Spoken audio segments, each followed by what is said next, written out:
My family laughed. When I attended my father's funeral, then the lawyer read the will and they couldn't laugh anymore. The envelope didn't have a return address, just my name scrawled across the front in a stiff, all too familiar hand. I nearly threw it out with the rest of the junk mail, but something made me stop. My fingers trembled as I slid it open, already bracing myself for something I couldn't name. It was a funeral invitation. My father was dead. I stared at the paper, trying to feel something. Shock, sadness, anger. But everything inside me went still. It had been 10 years since I heard anything from the Moore family. A full decade since I left Charleston, and every judgmental glance, every cold shoulder, every cruel word behind.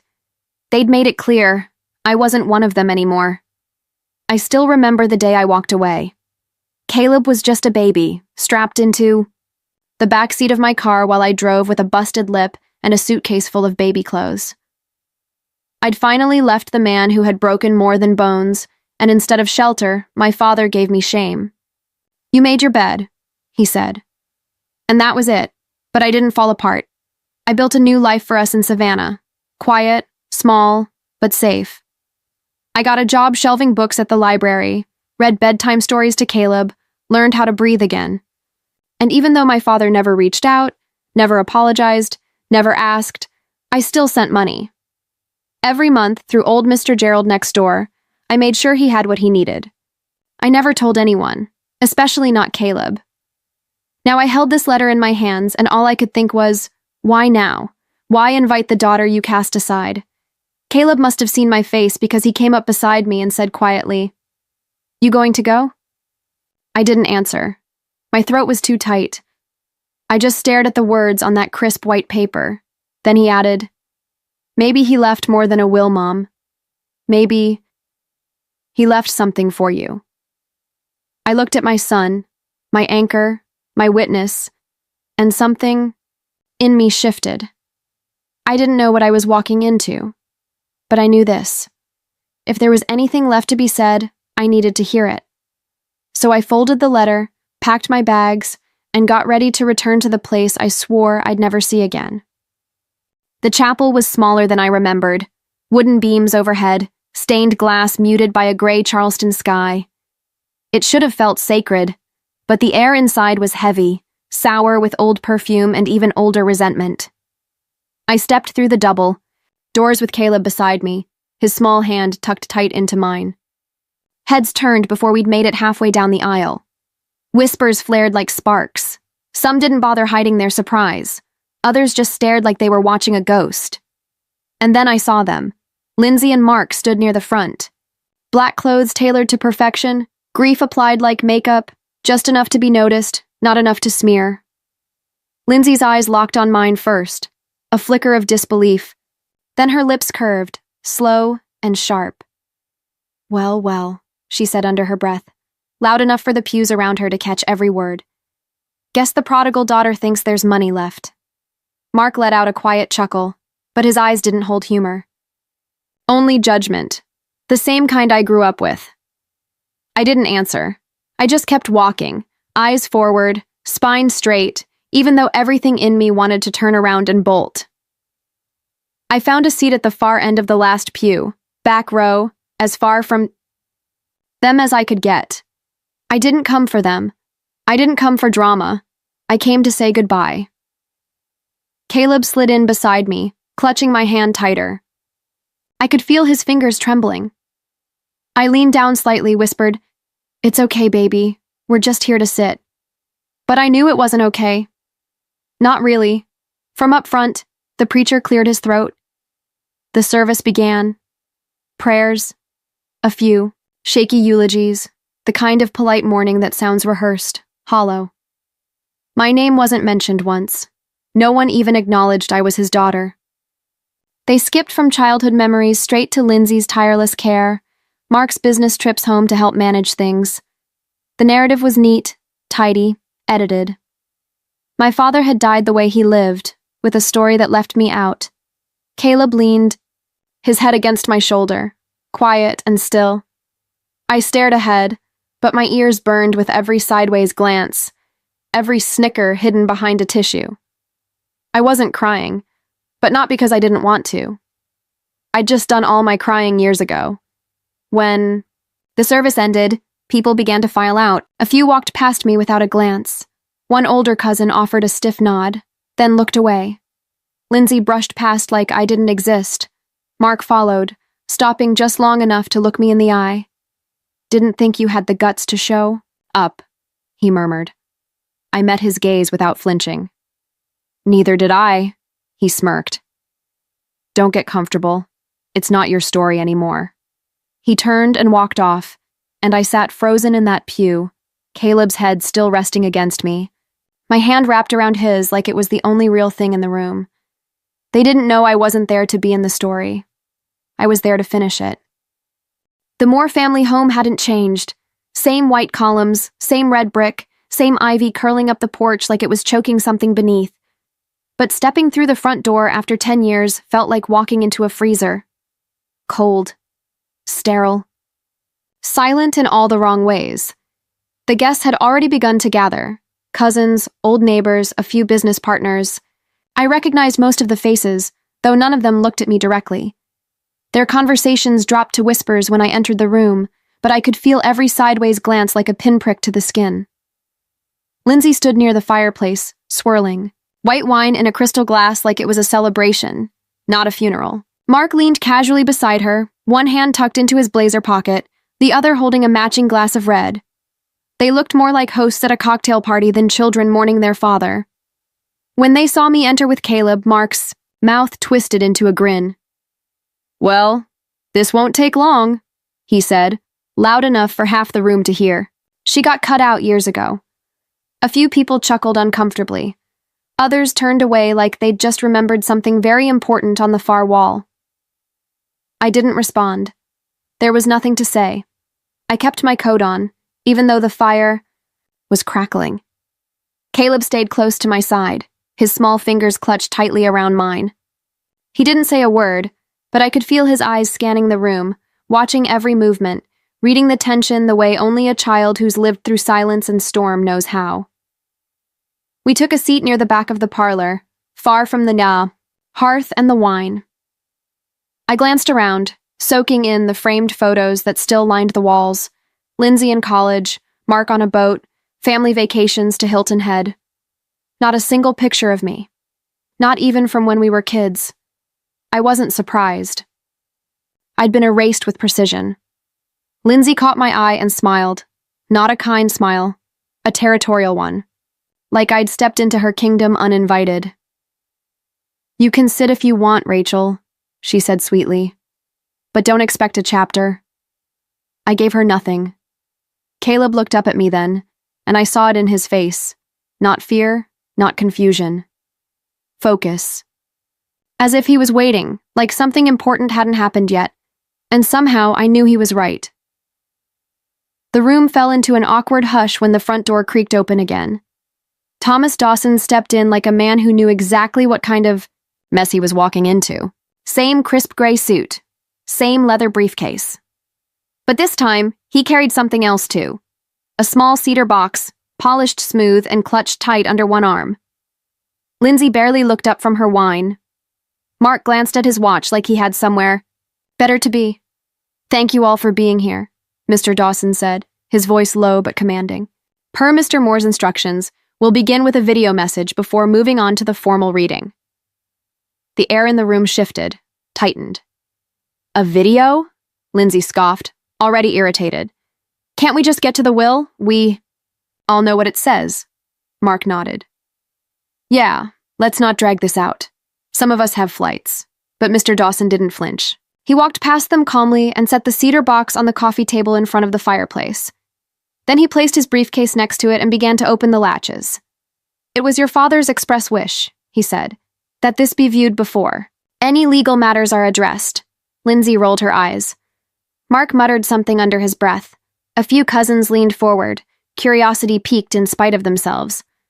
I stayed quiet, but Caleb sat up straighter beside me.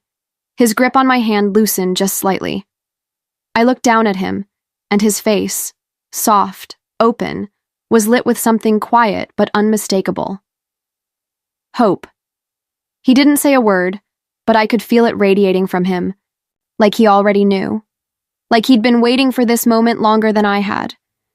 And for the first time since I walked into that house, I didn't feel like I was alone. The screen flickered once, then again, before settling into focus. A faint hum filled the room, and then, there he was. My father, older than I remembered, thinner too. His once proud shoulders had slumped into something softer. His eyes, always, so sharp, so cold, were tired now, shadowed beneath a weight I couldn't name. He sat at his old oak desk, the one that used to be off limits to everyone but him. Behind him, the painting of the marsh still hung on the wall, same as it had my whole childhood. He looked directly into the camera. "If Rachel is watching this," he began, voice low, gravelly, "I owe you the apology I never gave." Every breath in the room seemed to freeze. "I was wrong," he said. "I judged you for leaving a marriage I didn't understand. I thought you were weak. I thought you were selfish. I let myself believe what I wanted to believe because it was easier than asking questions I wasn't ready to hear." He paused, his fingers twitching slightly in his lap, a nervous tick I'd never seen before. "When you showed up on my porch that night, bruised, shaking, with your baby in your arms, I should have opened the door. I should have pulled you inside and said, 'You're safe now.' But I didn't. I let pride speak louder than love." A lump formed in my throat. Caleb reached for my hand again, his little fingers folding into mine. I didn't take my eyes off the screen. I told myself I was doing the right thing, that I was teaching you responsibility. But truth is, I was punishing you for leaving, for choosing yourself, for daring to be stronger than I ever taught you to be. Behind me, I heard the subtle shifting of chairs, someone exhaling too loudly. But I didn't turn. I couldn't. Not now. "I found out the truth, Rachel. A few years ago, Gerald came by with an envelope, said it was from a friend who wanted to cover the heating bill. The handwriting, it didn't take long to figure it out." He leaned forward slightly, eyes glinting. "You sent money, every month, for years, quietly, no credit, no contact, just care. Even when I gave you nothing in return. Even when I pretended you didn't exist. You never stopped being my daughter, even when I stopped being your father." My breath hitched. I blinked, hard, trying to keep the tears from falling, but they were already there, hot, fast, silent. "I watched you from a distance," he continued. "Gerald told me how you were doing, about the library, about Caleb, said he was a bright one, said he looks at the world the way you do, with patience." He smiled then, a small, tired smile, and it broke me. "I don't deserve your forgiveness, Rachel, but if I can leave you with anything, let it be this. I was wrong. You were right. You did what I should have done a long time ago. You protected your child. You walked away from pain. And you built something better." He drew in a shaky breath. "I don't want to be remembered as the man who turned his back on his daughter. So I've changed the will. They don't know yet, but they will." Gasps fluttered around the room like startled birds. Someone cursed under their breath. Lindsay shifted sharply in her seat. Mark's jaw tensed. I barely heard them. "All I ever wanted was to be proud of my children," my father said. "And I am. Of you. Of the woman you became when I wasn't looking." The screen dimmed for a moment, then lit back up with his final words. "Tell Caleb thank you, for giving me one last chance to be a father, even if it was from a distance." Then, everything went black. Silence fell, thicker than grief. No one dared to speak. But for the first time in 10 years, I heard my father loud and clear. The screen had barely gone dark when the murmurs began. Confusion, anger, denial. Mr. Dawson didn't wait for silence. He adjusted his glasses, opened the leather folder on his lap, and said, "The video was to provide context. Now, per Mr. Moore's revised, notarized, and legally binding last will and testament, I will read the final allocations." Lindsay let out a sharp breath through her nose, like she was preparing for war. Mark folded his arms across his chest and leaned back, smug again, like the video meant nothing. To my daughter, Rachel Elaine Moore, Dawson began, his voice steady, formal. I leave the Charleston family residence, its contents, and surrounding land in full. I felt the room turn toward me, neck snapping, disbelief flashing behind every set of eyes. My hands were frozen in my lap, Caleb's still tucked inside mine. In addition, Dawson continued, I leave to Rachel Moore the sum of $250,000 in liquid assets, and all remaining balances in my retirement savings. The air shifted. He wasn't done. And to her son, Caleb Moore, I leave a college education trust in the amount of $100,000. My heart skipped. Caleb blinked up at me, his mouth slightly open, trying to understand what those words meant. I was still trying too. Dawson paused, then flipped to the final page. To my son Mark, and to my daughter Lindsay, I leave the following: a collection of family photo albums, my old military compass, and the Bible given to me by my mother when I turned 18. A gasp escaped from someone across the room. Lindsay shot to her feet. What? Her voice was sharp, high, already shaking. That's not possible. There must be a mistake. There is no mistake, Dawson said, unbothered. Your father amended the will 2 years ago. The documents are certified, witnessed, and registered with the county. Mark stood too, jaw clenched tight. He was sick. He didn't know what he was doing. He knew exactly what he was doing, Dawson replied, closing the folder with a soft snap. There was a moment of stunned silence before he spoke again, this time softer, reading from a handwritten note attached to the will. He asked me to read this aloud. Let them remember who showed up when it mattered. Let them remember who stayed quiet, but never stopped loving. This house should belong to the one person who never asked for anything and gave anyway. Lindsay stormed from the room. Mark followed after a pause, dragging disbelief like a shadow behind him. I didn't move. I couldn't. Not because I was in shock, but because for the first time in 10 years, I didn't feel erased. I felt chosen. You had to have tricked him, Lindsay snapped, her voice cracking as she spun toward me, wineglass still in hand but forgotten.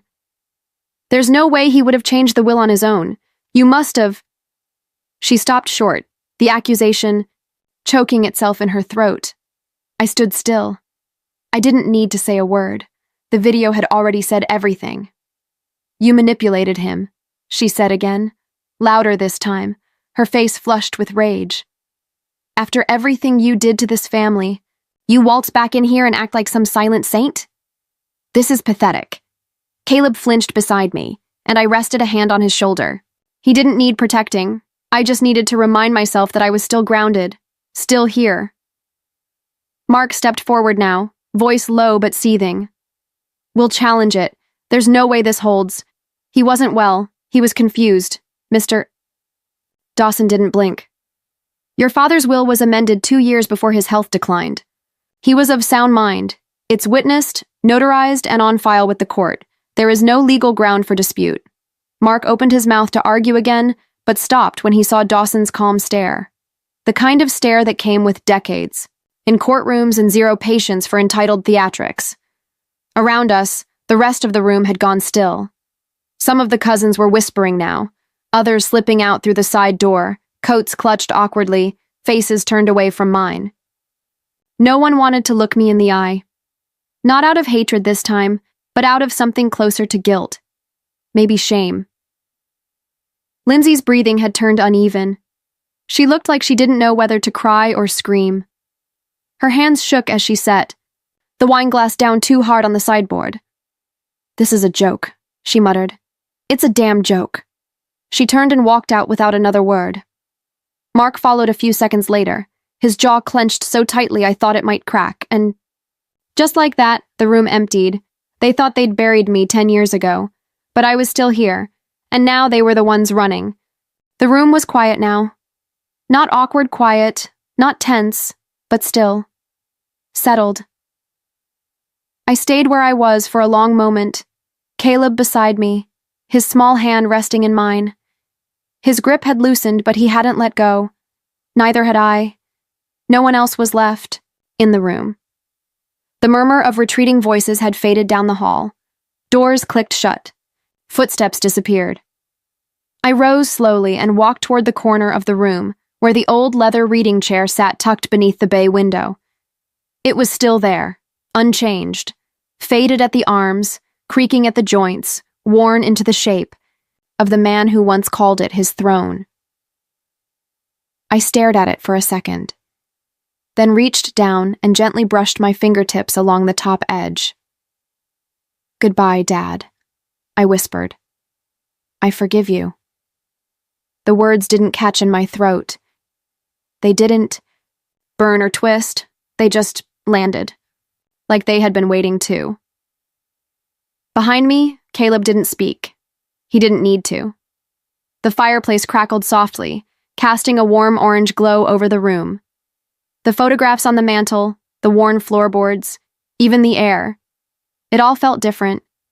Now, not hostile, not heavy, just calm. I turned to look around the house one more time. For the first time in years, it didn't feel like a place that had banished me. It felt like a home that had finally exhaled. Maybe some ghosts don't leave. Maybe they just wait for the right words, and I had finally said mine. Weeks later, the boy. House was quiet in a different way. The kind of quiet that comes after a storm. Not destruction, but stillness. Peace. Caleb had claimed the sunroom for his art supplies. Every morning I found him there sketching cardinals, blue jays, wrens, every bird he could spot in the backyard trees. His laughter sometimes echoed through the hallway, soft and bright, filling spaces that used to ache. One morning, a letter arrived in a plain white envelope. No return address, but I recognized the handwriting. Gerald Adams. I opened it carefully. "Hands steady," he cried. "Rachel," the note read. "The day he realized it was you. I'd never seen your father look so small. He carried that truth with him until the end." I folded the letter and stepped out onto the porch. Caleb sat on the top step, sketchpad on his knees, tongue between his teeth as he shaded in a hawk's wings. I looked out over the lawn, the oak trees swaying gently in the breeze. "He saw me in the end," I said aloud, not to anyone in particular. The girl they erased hadn't disappeared. She'd just been waiting for the truth to find its way home.